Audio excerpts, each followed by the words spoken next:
Hello friends, आज का हमारा टॉपिक है सॉल्ट एनालिसिस। सॉल्ट एनालिसिस आपका प्रैक्टिकल का एक एक्सरसाइज है जिसे हमारे सीबीएसई बोर्ड ने 8 मार्क्स अलॉट किए हैं आपके out of 30 marks. In 8 marks में आपको किसी भी एक गिवन सैंपल को एनालाइज करने के लिए कहते हैं और उस गिवन सैंपल में आप लोगों को दो रेडिकल्स को फाइंड आउट करना होता है। अब रेडिकल्स क्या होते हैं? रेडिकल्स वो कंपोनेंट्स होते हैं जिनसे मिलकर कोई सॉल्ट बनता है। अब कोई भी जो सॉल्ट होता है उसमें दो रेडिकल्स होते हैं, पहला एसिडिक रेडिकल एंड दूसरा बेसिक रेडिकल। अब आपका जो सीबीएसई बोर्ड है उसने सिलेबस में आपके total 12 acidic radicals and 13 basic radicals को प्लेस किया है। अब ये जो एसिडिक रेडिकल्स हैं और जो बेसिक रेडिकल्स हैं, हम इन्हें एसिडिक रेडिकल्स क्यों कहते हैं और बेसिक रेडिकल्स क्यों कहते हैं, पहले हम थोड़ी सी इस बात को समझते हैं। जैसे हमें पता है कोई जो सॉल्ट होता है, सॉल्ट ये एसिड एंड बेस के न्यूट्रलाइजेशन रिएक्शन से बनता है एंड न्यूट्रलाइजेशन रिएक्शन में हमारे पास वाटर का भी फॉर्मेशन होता है। अब बेसिक डेफिनेशन ये कहती है कि कोई भी सब्सटेंस अगर H+ आयन फर्निश करता है तो एसिड होगा। हमने कहा एसिड है, ये H+ आयन फर्निश करेगा तो एज पर कन्वेंशन हम जो पॉजिटिव पार्ट होता है उसे पहले लिखते हैं। तो H पॉजिटिव अगर पॉजिटिव के फॉर्म में अलग होगा तो हम इसे Ha लिख देते हैं। ठीक इसी तरीके से हमने कहा कि जो substance OH negative ions furnish करते हैं उन्हें हम बेसिस बोलते हैं। तो बेसिस को हम किससे रिप्रेजेंट कर सकते हैं? बेसिस के लिए हम अल्फाबेट लिख देते हैं B, क्योंकि ये OH नेगेटिव आयंस को फर्निश करते हैं तो OH नेगेटिव आयंस के लिए हम OH को यहां बाद में प्लेस कर देते हैं। अब ये हमारे पास हो गया एसिड और ये हमारे पास हो गया बेस। अगर हम इन दोनों को ट्रीट करा दें तो हमें क्या मिलेगा? इसका जो पॉजिटिव H+ आयन है और ये जो OH नेगेटिव आयंस हैं, ये दोनों आपस में कंबाइन हो जाएंगे और साथ ही ये जो नेगेटिव पार्ट है और यहां जो ये पॉजिटिव पार्ट है ये एक दूसरे से कंबाइन हो जाएंगे, जिससे हमारे पास फॉर्मेशन होगा B positive and A negative part का। और इससे हमारे पास जो कॉम्बिनेशन से जो सब्सटेंस बनता है इसी को हम बोलते हैं सॉल्ट और हमें यहां पे फॉर्मेशन हो जाएगा वाटर का। अब यहां पे जो A नेगेटिव वाला पार्ट है यही है हमारे पास एसिडिक रेडिकल और जो ये पॉजिटिव वाला पार्ट है इसे हम कहते हैं बेसिक रेडिकल। अब क्योंकि ये एसिड से A नेगेटिव हमें ऑब्टेन हुआ है इसीलिए हम इसे कहते हैं एसिडिक रेडिकल और ये जो B पॉजिटिव है ये हमें बेस से ऑब्टेन हुआ है इसीलिए हम इसे बोलते हैं बेसिक रेडिकल। अब हम बात करते हैं कि हमारे पास सिलेबस के पार्ट में कौन कौन से एसिडिक और बेसिक रेडिकल्स को इंक्लूड किया गया है। हमारे पास जो एसिडिक रेडिकल्स इंक्लूड किए गए हैं उनमें आते हैं हमारे पास carbonate, sulphide, sulphite, nitrite and acetate, साथ ही साथ chloride, bromide, iodide and nitrate. और इसी के साथ हमारे पास 3 और एसिडिक रेडिकल्स भी सिलेबस का पार्ट हैं, जे हैं sulphate SO4-2, PO4-3 and C2O4-2, जिन्हें बोलते हैं हम लोग ऑक्सलेट आयंस। एक्चुअल में अब हम देखते हैं अगर काउंट करें तो ये कितने होते हैं? 1 2 3 4 5 6 7 8 9 10 11 एंड 12। तो ये 12 एसिडिक रेडिकल्स हैं जो हमारे सिलेबस का पार्ट हैं। ठीक इसी तरीके से मैंने आपसे बताया कि हमारे पास बेसिक रेडिकल्स 13 हैं जो हमारे सिलेबस का पार्ट हैं। वो कौन कौन से हैं? उनमें हमारे पास आते हैं Pb+2, Cu+2, AS+3, Fe+3, Al+3, Mn+2, Zn+2, Ni+2, Ba+2, Sr+2, Ca+2 and Mg+2 and NH4+. तो ब्रॉडली तो हमारे पास सिलेबस का पार्ट 12 एनाइंस एंड 13 कैटाइंस हैं। तो कैटाइंस कौन कौन से हो गए? 1 2 3 4 5 6 7 8 9 10 11 12 13 एंड ये 12 एनाइंस। अब हमारे पास जो कैटाइंस एंड एनाइंस होते हैं या फिर हम कहें एसिडिक या बेसिक रेडिकल्स होते हैं, इन्हें हम लोग फर्दर ग्रुप्स में डिवाइड कर लेते हैं। जो हमारे पास एनाइंस होते हैं इन्हें हम लोग डिवाइड करते हैं डाइल्यूट H2SO4 ग्रुप, जिसमें हमारे पास फर्स्ट कैटेगरी वाले एनाइंस आते हैं carbonate, sulphide, sulphide, nitrite and acetate. Second हमारे पास आता है कंसंट्रेट H2SO4 ग्रुप, इसमें हमारे पास आता है chloride, bromide, iodide and nitrate. और जो sulphate, phosphate and oxalate group होता है, ना तो ये हम इन्हें डाइल्यूट H2SO4 से चेक कर सकते हैं, ना ही कंसंट्रेट H2SO4 से। इसलिए इन तीनों को हम लोगों ने इंडिपेंडेंट ग्रुप में रखा है। अब एनाइंस के रिगार्डिंग इंपॉर्टेंट पॉइंट हमें क्या ध्यान रखना है कि ये जो फॉस्फेट एंड ऑक्सलेट आयन होते हैं, इन्हें हम लोग बोलते हैं इंटरफेरिंग रेडिकल्स। अब इंटरफेरिंग रेडिकल्स क्या होते हैं? इंटरफेरिंग रेडिकल्स ऐसे रेडिकल्स होते हैं जो दूसरे आयंस के टेस्ट में इंटरफेयर करते हैं और उनके टेस्ट को आसान नहीं बनने देते, या हम इजीली उन्हें टेस्ट नहीं कर पाते किसी गिवन सैंपल में। ऐसे रेडिकल्स हमारे पास बोर्ड के सिलेबस के अकॉर्डिंग या पैटर्न के अकॉर्डिंग कभी भी सिलेबस में नहीं दिए जाते। तो सिंपल सी बात है कि आपको आपके प्रैक्टिकल एग्जामिनेशन में कभी भी sulphate, phosphate and oxalate ions sample में नहीं दिए जाएंगे। पहली चीज याद रखिएगा। अब जो हमारे पास कैटायंस होते हैं, ये सारे कैटायंस हम लोग डिवाइड कर देते हैं 6 ग्रुप्स में। अब जो हमारे पास Pb+2 है, ये हमारे पास आता है फर्स्ट ग्रुप में। कॉपर एंड आर्सेनिक +3 ये आता है सेकंड ग्रुप में। अब इंपॉर्टेंट पॉइंट और ध्यान रखिएगा कि जो Pb+2 है, ये फर्स्ट में भी आता है और सेकंड में भी आता है। और यही क्वेश्चन आपके वाइवा में पूछा जाता है कि Pb+2 फर्स्ट ग्रुप में भी आता है एंड सेकंड ग्रुप में भी आता है, ऐसा क्यों?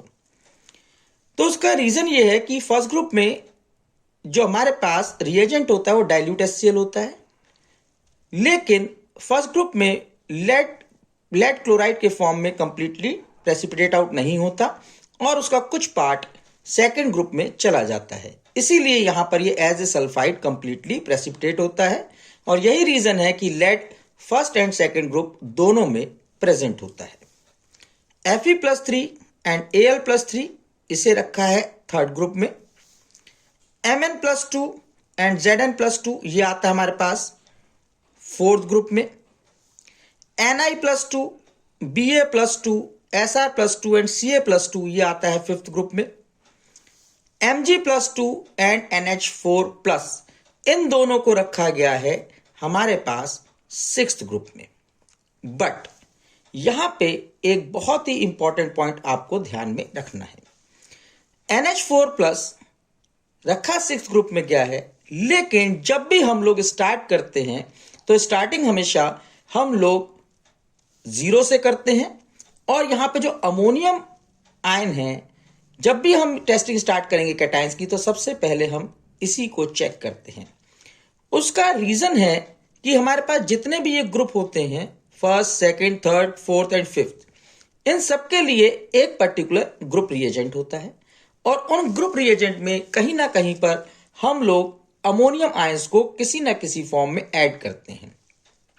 तो अगर हम लास्ट 6 ग्रुप तक आएंगे तो अगर सॉल्ट में अमोनियम आयन है या नहीं है, क्योंकि हम ऑलरेडी ऐड कर चुके हैं, तो अमोनियम आयंस का टेस्ट हमेशा हमें पॉजिटिव मिलेगा। इसीलिए जो NH4 पॉजिटिव आयंस होते हैं इनको हम सबसे पहले चेक करते हैं, और इसीलिए NH4 प्लस आयंस को हम लोगों ने रखा है 0 ग्रुप में। तो अब हमारे पास टोटल 7 ग्रुप हो जाते हैं। 0 group, first group, second group, third group, fourth group, fifth group, sixth group and 0 group. तो टोटल हमारे पास ये 7 ग्रुप्स होंगे जिन्हें हम लोगों को चेक करना होगा। अब यहां पे इंपॉर्टेंट पॉइंट क्या है कि जैसे CBSE ने कहा है कि आपको इंटरफेयरिंग रेडिकल्स नहीं दिए जाएंगे, ठीक इसी तरीके से आपको कोई भी ऐसा कैटायन नहीं दिया जाएगा जिसे आप लोग इजीली देख के पहचान सके। तो इसलिए कोई भी कलर्ड सॉल्ट आपको नहीं दिया जाएगा। तो अगर कलर्ड सॉल्ट की बात करें तो कौन कौन से आपको नहीं दिए जा सकते? सबसे पहले आपको Cu+2 कभी नहीं दिया जाएगा, आपको Fe+3 कभी नहीं दिया जाएगा, आपको Ni+2 कभी नहीं दिया जाएगा। आपको हमेशा क्या दिया जाएगा? जो यहां पे आप कभी भी इजीली देख के आइडेंटिफाई ना कर सके। ये हमारे पास हो गया सॉल्ट एनालिसिस के एसिडिक एंड बेसिक रेडिकल्स का बेसिक पार्ट या बेसिक इंफॉर्मेशन। अब हम एक एक करके इन सब को कैसे चेक करते हैं लैब में, अब हम बात करेंगे उन टेस्ट की इन डिटेल। अब हम लोग डिटेल्स में डिफरेंट एनायंस के या एसिडिक रेडिकल्स के टेस्ट को समझते हैं। तो देखिए, एनायंस का जो हमारे पास या एसिडिक रेडिकल्स का जो फर्स्ट ग्रुप था वो था डाइल्यूट सल्फ्यूरिक एसिड ग्रुप, और हम इसे इस नाम से इसलिए बुलाते हैं क्योंकि इन सभी एनायंस को या एसिडिक रेडिकल्स को हम लोग डाइल्यूट H2SO4 की हेल्प से आइडेंटिफाई करते हैं। तो इसमें ग्रुप में कौन कौन से एनायंस आते हैं हमारे पास या एसिडिक रेडिकल्स आते हैं? CO3-2, S-2, SO3-2, NO2- and acetate CH3CO-। तो नाम है carbonate, sulphide, sulphide, nitrite and acetate. तो सबसे पहले हम लोग कार्बोनेट को चेक करते हैं। तो कार्बोनेट को चेक करने के लिए आपको जो भी सैंपल दिया होगा उसका थोड़ा सा अमाउंट आप एक ड्राई टेस्ट ट्यूब में लेंगे, उसमें डाइल्यूट H2SO4 ऐड कीजिएगा। डाइल्यूट H2SO4 ऐड करने पे आप ऑब्जर्व करोगे कि टेस्ट ट्यूब में से कोई गैस ब्रिस्क एफर्वेसेंस के साथ निकल रही है। अब ये जो गैस होती है ये गैस CO2 होती है। अब अगर ऐसे हमें कोई गैस निकलती हुई दिखाई देती है ब्रिस्क एफर्वेसेंस के साथ, तो हम अंदाजा लगा सकते हैं कि यहां पे CO3-2 प्रेजेंट होगा। अब इसे कंफर्म करने के लिए हम क्या करते हैं कि हम इस गैस को लाइम वाटर में पास करते हैं। अब लाइम वाटर में पास करना थोड़ा डिफिकल्ट होता है, तो आप क्या कीजिएगा, लाइम वाटर को इसमें ऐड कर दीजिएगा। अगर आप लाइम वाटर को इसमें ऐड करते हैं तो यहां पे जो ये टेस्ट ट्यूब है इसमें ये कंप्लीट जो कलर होगा वो व्हाइटिश आपको दिखाई देगा या व्हाइट प्रेसिपिटेट आपको फॉर्मेशन दिखाई देगा। अब अगर आप लाइम वाटर नहीं है आपके पास लैब में अवेलेबल, देन आप मैग्नीशियम सल्फेट अगर सॉल्यूशन इसमें ऐड करते हैं, then also you will get magnesium carbonate white precipitate. तो ये व्हाइट प्रेसिपिटेट का फॉर्मेशन दोनों ही केसेस में कंफर्म करता है कि यहां पे हमारे पास जो एनायन होगा वो कार्बोनेट एनायन है। अब सेकंड हमारे पास जो एनायन है ये एसिडिक रेडिकल है वो है सल्फाइड S-2। अब S-2 को आप बिना टेस्ट करे भी पहचान सकते हैं। इसके लिए आप क्या कीजिएगा, आपको जो सैंपल दिया होगा उसे फिंगर्स के बीच में रखिएगा और उसे हल्का सा वेट करके थोड़ा सा रब कीजिएगा और स्मेल करके देखिएगा। अगर उसमें रॉटन एग लाइक स्मेल आ जाए आपको, जो H2S गैस की वजह से होती है, तो ये बता देता है कि ये सल्फाइड होगा। अब उसके लिए आपको इसे चेक भी नहीं करना है, केवल स्मेल से ही आप इसे आइडेंटिफाई कर सकते हो। बट अगर आप इसे चेक करना चाहो किसी केमिकल टेस्ट से, तो आप क्या करोगे, सॉल्ट लीजिए थोड़ा सा, उसमें डाइल्यूट H2SO4 ऐड कीजिए। यहां पे कलरलेस गैस निकलेगी जिसकी स्मेल रॉटन एग की तरह होगी। तो इससे हम इन्फेरेंस निकालेंगे कि यहाँ पे सल्फाइड आयन प्रेजेंट है। अब इसे कंफर्म करने के लिए हम क्या करते हैं, ये जो आपके पास ये जो सॉल्यूशन है इसके दो पार्ट कर लीजिएगा, और एक पार्ट में आप लेड एसीटेट सॉल्यूशन डालेंगे तो आपको ब्लैक कलर ऑब्टेन होगा, और दूसरे में अगर आप सोडियम नाइट्रोप्रोसाइड सॉल्यूशन ऐड करेंगे तो यहां पे आपको इस तरह का पर्पल कलर का सॉल्यूशन हो जाएगा, या फिर आपको पर्पल कलर का प्रेसिपिटेट बनता हुआ दिखाई देगा। तो इस तरीके से आप इन दोनों टेस्ट की हेल्प से सल्फाइड आयन की प्रेजेंस को डिटेक्ट कर सकते हैं।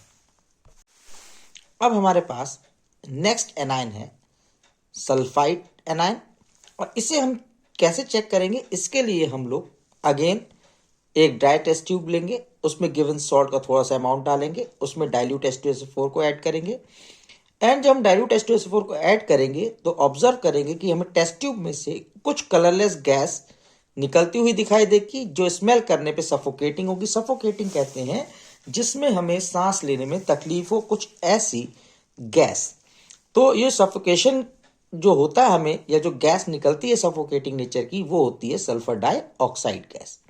अगर कुछ ऐसा हमें दिखाई देता है देन हम ये कह सकते हैं कि यहाँ पे SO3-2 या सल्फाइड प्रेजेंट होगा। इसे कंफर्म करने के लिए हम क्या करते हैं, इस सॉल्यूशन में हम लोग पोटेशियम डाइक्रोमेट एंड H2SO4 को ऐड कर देते हैं, और इसे ऐड करने पे हमें कुछ इस तरीके का ग्रीन कलर ऑब्टेन होगा, जिससे हम ये इन्फेरेंस निकाल सकते हैं या कंफर्म कर सकते हैं कि यहाँ पे SO3-2 आयन प्रेजेंट होगा। तो इस टेस्ट के थ्रू हम इजीली सल्फाइड आयन को चेक कर सकते हैं या आइडेंटिफाई कर सकते हैं। नेक्स्ट, अब हमारे पास नेक्स्ट जो एनायन या एसिडिक रेडिकल है वो है नाइट्राइट। नाइट्राइट आयन को चेक करने के लिए हम क्या करते हैं, अगेन सॉल्ट लेंगे, सॉल्ट में हम लोग डाइल्यूट H2SO4 ऐड करेंगे। डाइल्यूट H2SO4 को ऐड करते ही यहां पे हमें कुछ ब्राउन कलर की गैस यहां से निकलती हुई दिखाई देगी। अगर ऐसा होता है तो हम इसे इन्फेरेंस निकाल सकते हैं कि यहाँ NO2- प्रेजेंट होगा। इसे कंफर्म करने के लिए हम क्या करेंगे कि इसी टेस्ट ट्यूब में हम लोग स्टार्च आयोडाइड सॉल्यूशन को ऐड कर देंगे। जब हम इसमें स्टार्च आयोडाइड सॉल्यूशन को ऐड करेंगे तो यहाँ पे हमें कुछ ब्लू कलर सॉल्यूशन का दिखाई देगा, जिसकी वजह से या जिसके हेल्प से हम लोग ये कंफर्म कर देंगे कि हमारे पास जो गिवन एनायन है या जो सैंपल है उसमें NO2- एनायन प्रेजेंट है। अब हमारे पास नेक्स्ट एनायन आता है या नेक्स्ट एसिडिक रेडिकल है, वो है एसीटेट। तो एसीटेट के लिए भी अगर हम इसे चेक ना भी करें तो हम इसे इजीली बता सकते हैं इसकी स्मेल से। इसके लिए क्या करना होगा, जैसे हम लोगों ने सल्फाइड आयन के लिए किया था, हम क्या करेंगे, थोड़ा सा हम सॉल्ट अपनी फिंगर्स में लेंगे, उसे वेट करेंगे, हल्का सा रब करेंगे, एंड रब करने के बाद स्मेल करेंगे तो हमें विनेगर लाइक स्मेल आएगी। और अगर विनेगर लाइक स्मेल आएगी तो ये कंफर्म करता है कि ये एसीटेट आयन होगा। अब लेकिन अगर हमें चेक करना हो केमिकल टेस्ट के थ्रू तो अगेन हम कैसे कर सकते हैं, हम थोड़ा सॉल्ट लेंगे, डाइल्यूट H2SO4 ऐड करेंगे, विनेगर लाइक स्मेल आएगी। अब एसीटेट आयन प्रेजेंट है। इसे कंफर्म करने के लिए हम क्या करेंगे, इसी टेस्ट ट्यूब के अंदर हम लोग फेरिक क्लोराइड सॉल्यूशन को ऐड कर देंगे, और फेरिक क्लोराइड सॉल्यूशन को ऐड करने पे हमें ब्लड रेड कलर या वाइन रेड कलर हमें यहां पे ऑब्टेन होता है, जिससे हम ये इन्फेरेंस निकालते हैं कि यहां पर जो गिवन एनायन है वो एसीटेट एनायन प्रेजेंट है। तो इस तरह से ये डाइल्यूट H2SO4 ग्रुप वाले जितने भी एनायंस हैं, हमने उन सब के टेस्ट को चेक किया है विद कलर्स की। आप इन सबको इजीली अपने पास नोट डाउन कर लीजिए, जिससे कि आप एग्जाम में इन्हें आराम से पहचान पाएं। अब हम लोग बात करते हैं अपने एनायंस के सेकंड ग्रुप की, जो है concentrated sulphuric acid group anions. इसमें हमारे पास 4 एनायंस आते हैं, chloride, bromide, iodide and nitrate. अब हम इन्हें कैसे चेक कर सकते हैं लैब में, तो अब हम उन्हें डिस्कस करते हैं। तो सबसे पहले हम लोग एक ड्राई टेस्ट ट्यूब लेंगे, उसमें सॉल्ट लेंगे थोड़ा सा, उसमें हम कंसंट्रेट H2SO4 को ऐड करेंगे। कंसंट्रेट H2SO4 को ऐड करने पर अगर हमें यहाँ पे कोई colourless gas with pungent smell अगर इवॉल्व होती हुई दिखाई देगी, देन हम ये कहेंगे कि ये क्लोराइड आयन यहाँ पे प्रेजेंट है। पंजेंट एंड सफोकेशन में दोनों में डिफरेंस है। पंजेंट का मतलब होता है एक ऐसी स्मेल जो हम बियर ना कर पाए। तो यहाँ पे पंजेंट स्मेल आएगी हमें इस गैस की वजह से। इसे कंफर्म करने के लिए हम क्या करेंगे, इसी टेस्ट ट्यूब के अंदर हम लोग सिल्वर नाइट्रेट सॉल्यूशन को ऐड करेंगे। जैसे ही हम सिल्वर नाइट्रेट सॉल्यूशन को इसमें ऐड करेंगे तो यहाँ पर जो ये टेस्ट ट्यूब होगी इसमें हमें व्हाइट कलर का प्रेसिपिटेट फॉर्म होता हुआ दिखाई देगा, या व्हाइट प्रेसिपिटेट का फॉर्मेशन होगा जो AgCl का होगा। और इससे कंफर्म होगा कि ये जो हमारे पास एनाइन है वो क्लोराइड एनाइन यहाँ पे प्रेजेंट है। अब हम बात करते हैं नेक्स्ट एनाइन की। नेक्स्ट एनाइन है हमारे पास ब्रोमाइड एनाइन। ब्रोमाइड एनाइन को हम लोग कैसे चेक कर सकते हैं, तो अगेन ड्राई टेस्ट ट्यूब में सॉल्ट लेंगे, उसमें कंसंट्रेट H2SO4 ऐड करेंगे। अगर यहाँ पे हमें ब्राउन वेपर्स निकलते हुए दिखाई दें जिनकी पंजेंट स्मेल होगी, तो हम यहाँ इन्फेरेंस लगा सकते हैं कि यहाँ पे ब्रोमाइड आयन प्रेजेंट हो भी सकता है। क्यों यहाँ पे हो भी सकता है, हम इसलिए कह रहे हैं क्योंकि जो यहाँ पे नाइट्रेट आयंस होते हैं वो भी ब्राउनिश गैस ही यहाँ पे इवॉल्व करते हैं। अब अगर हम इस सॉल्यूशन के अंदर AgNO3 को ऐड कर देंगे, देन हमारे पास क्या होता है, यहाँ पे येलोइश व्हाइट प्रेसिपिटेट का फॉर्मेशन होता है AgPr की वजह से। और येलोइश व्हाइट प्रेसिपिटेट की वजह से हम इन्फेरेंस निकाल सकते हैं या हम कंफर्म कर सकते हैं कि यहाँ पे ब्रोमाइड आयन प्रेजेंट है। अब हम बात करते हैं अपने नेक्स्ट एनाइन की, एंड जो नेक्स्ट एनाइन है हमारा वो है आयोडाइड एनाइन। अब आयोडाइड एनाइन को हम कैसे आइडेंटिफाई करेंगे, तो उसके लिए अगेन एक टेस्ट ट्यूब लेंगे ड्राई, उसमें सॉल्ट लेंगे, उसमें कंसंट्रेट H2SO4 ऐड करेंगे। जब हम कंसंट्रेट H2SO4 ऐड करेंगे तो यहाँ पे कुछ वायलेट वेपर्स निकलते हुए दिखाई देंगे जो इंडिकेट करता है कि यहाँ पे आयोडाइड आयन प्रेजेंट है। अब इसके कंफर्मेशन के लिए हम इस टेस्ट ट्यूब में जब सिल्वर नाइट्रेट को ऐड कर देंगे तो यहाँ पर हमारे पास पेल येलो कलर का प्रेसिपिटेट फॉर्म हो जाएगा जो इंडिकेट करेगा कि यहाँ पर जो एनाइन है सैंपल में वो आयोडाइड एनाइन प्रेजेंट है। तो इजीली हम लोग इन डिफरेंट कलर्स के प्रेसिपिटेट के वजह से इन chloride, bromide and iodide anions को आइडेंटिफाई कर लेते हैं। अब नेक्स्ट एनाइन है हमारे पास, वो है नाइट्रेट NO3 माइनस। तो NO3 माइनस को कैसे हम लोग चेक करेंगे या कैसे आइडेंटिफाई करेंगे, इसके लिए अगेन ड्राई टेस्ट ट्यूब लेंगे, सॉल्ट लेंगे, कंसंट्रेट H2SO4 ऐड करेंगे। अगेन देखिए यहाँ पे ब्राउन वेपर्स निकलेंगे जो ये इंडिकेट करते हैं कि नाइट्रेट हो सकता है।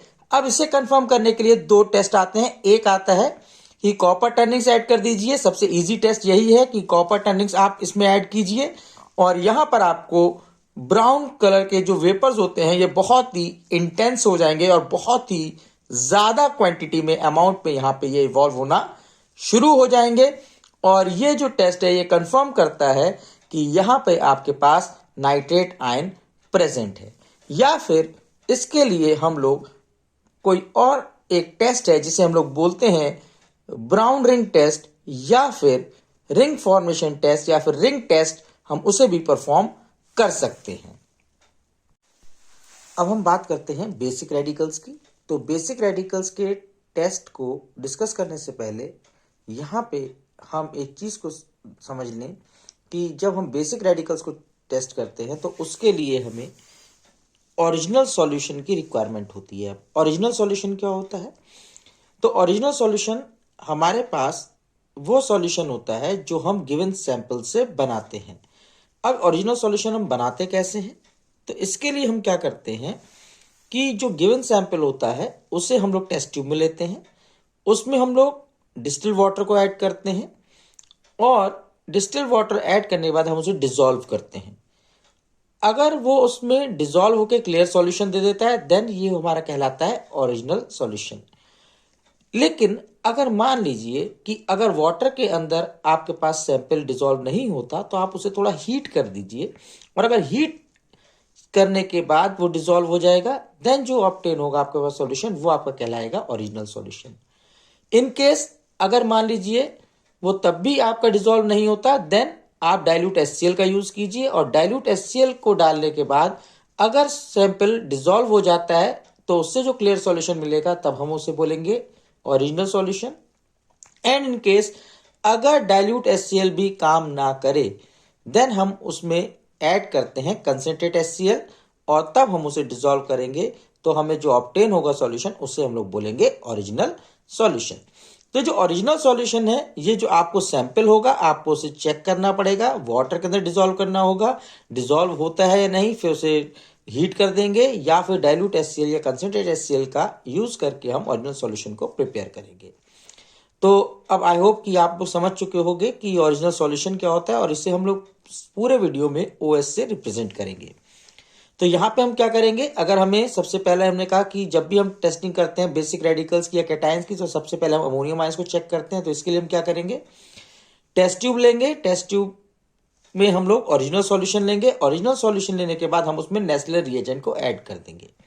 तो अगर नेस्लर रिएजेंट को ऐड करने पे अगर हमें ब्राउन कलर का प्रेसिपिटेट ऑब्टेन हो जाएगा, तो इससे हम लोग बोलते हैं कि यहाँ पे NH4+ आयन कंफर्म हो जाएंगे और जो ब्राउन प्रेसिपिटेट होता है ये हमारे पास कहलाता है मिलॉन्स बेस, और इसमें हमारे पास ये जो होता है ये इस नेस्लर रिएजेंट की वजह से ही हमें ऑब्टेन होता है। अब हम बात करते हैं अपने नेक्स्ट ग्रुप की। तो अब हमारे पास जब हम बेसिक रेडिकल्स को चेक करते हैं तो 0 ग्रुप के बाद हमारे पास आता है फर्स्ट ग्रुप, क्योंकि हमने कहा था अमोनियम आयन 0 ग्रुप में आते हैं, तो सबसे पहले हम लोग 0 ग्रुप को चेक करते हैं। नाउ अब हम मूव करते हैं फर्स्ट ग्रुप पे। फर्स्ट ग्रुप के लिए भी हम क्या करते हैं, ओरिजिनल सॉल्यूशन लेते हैं। ओरिजिनल सॉल्यूशन में हम लोग डाइल्यूट HCl को ऐड करते हैं। डाइल्यूट HCl को ऐड करने पे अगर हमें व्हाइट प्रेसिपिटेट ऑब्टेन हो जाएगा, तो इसका मतलब जो फर्स्ट ग्रुप में हमारे पास Pb+2 था वो प्रेजेंट है। अब हम क्या करेंगे, इसी के अंदर थोड़ा सा वाटर ऐड करेंगे, इसे बॉईल करेंगे, बॉईल करने के बाद इसे थोड़ा ठंडा करेंगे और इसको 2 पार्ट में डिवाइड कर लेंगे।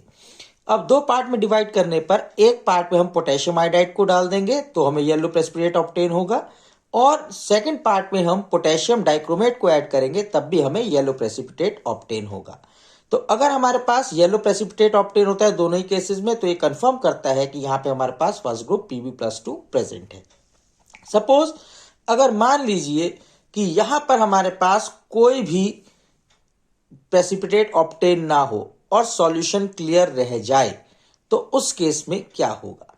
तो अब क्योंकि हमने डिस्कस किया कि ये Pb+2 फर्स्ट ग्रुप यहां प्रेजेंट है, अगर यहां पे कोई चेंज ना हो तो हम क्या करेंगे, तो इसके लिए फिर हम इसे फर्दर प्रोसीड करेंगे सेकंड ग्रुप के लिए। अब सेकंड ग्रुप के लिए हम लोग क्या करेंगे यहां पे कि हम लोग इसमें जब हमारे पास कोई चेंज ऑब्जर्व नहीं होगा ओरिजिनल सॉल्यूशन में डाइल्यूट HCl डालने पर, तो हम क्या करेंगे, इसमें सोडियम सल्फाइड के फ्लेक्स को ऐड करेंगे। अब सोडियम सल्फाइड क्या होता है, ये हम सब्स्टिट्यूट की तरह यूज करते हैं फॉर हाइड्रोजन सल्फाइड गैस। तो क्या होता है, ये येलोइश कलर के पतले पतले से चिप्स टाइप का हमारे पास सब्सटेंस होता है, जिसे हम इस टेस्ट ट्यूब में ऐड करते हैं। और जब हम इसमें इसे ऐड करते हैं और इसे हल्का सा हीट करते हैं, तो यहां पे हमें 2 चीजें ऑब्टेन होती हैं। पहला, या तो हमें ब्लैक प्रेसिपिटेट ऑब्टेन हो जाएगा या फिर हमें येलो प्रेसिपिटेट ऑब्टेन होगा। अगर यहां पे ब्लैक प्रेसिपिटेट ऑब्टेन होगा तो इसका मतलब कि यहां पे Pb+2 प्रेजेंट है।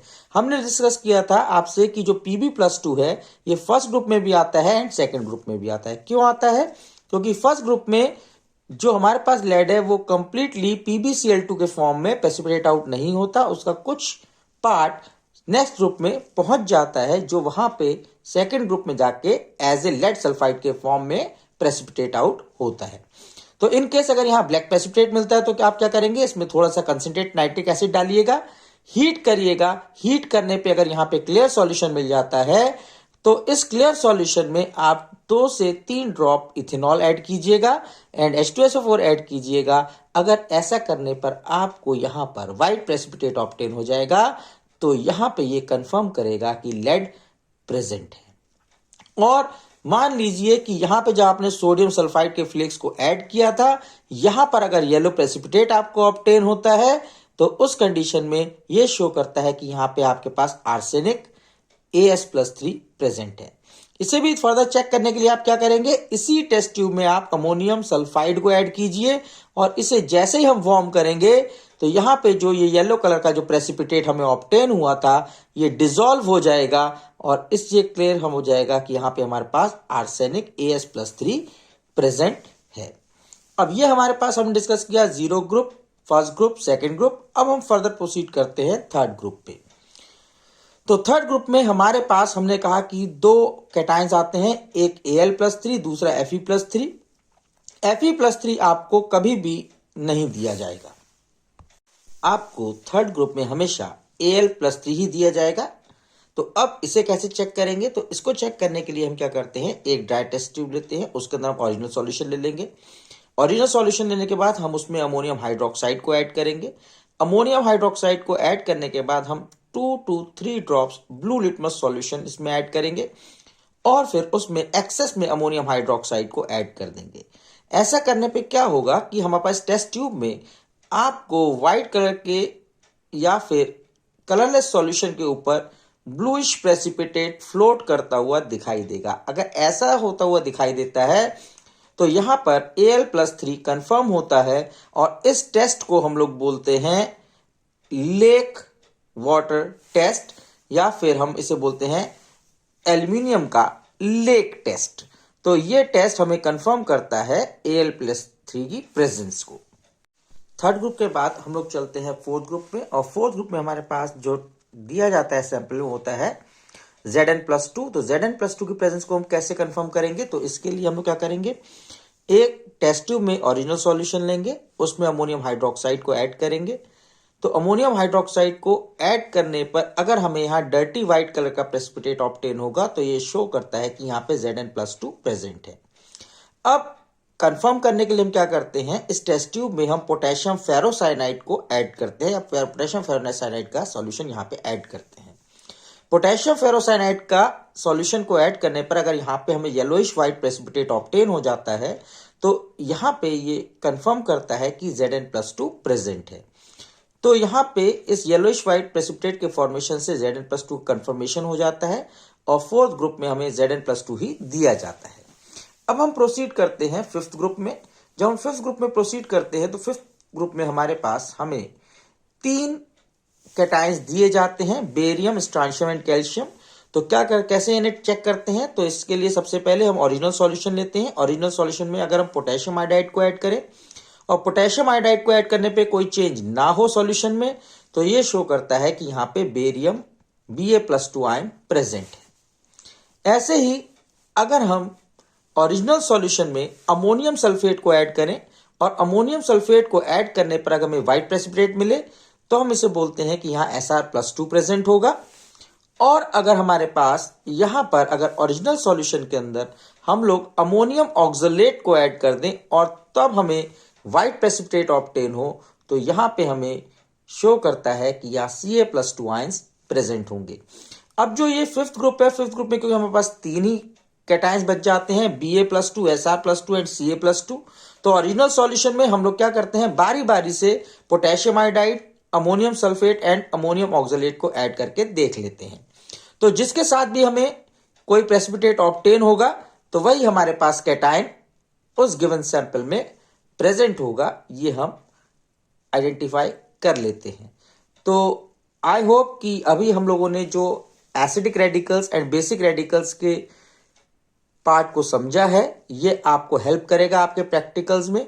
और ये सिंपलर मेथड्स हैं जिससे आप इजीली, अगर कुछ बार आप इस वीडियो को देखोगे तो अवेयर हो जाओगे कि किस तरीके से हम लोग in acidic and basic radicals को प्रैक्टिकल्स में आइडेंटिफाई कर सकते हैं।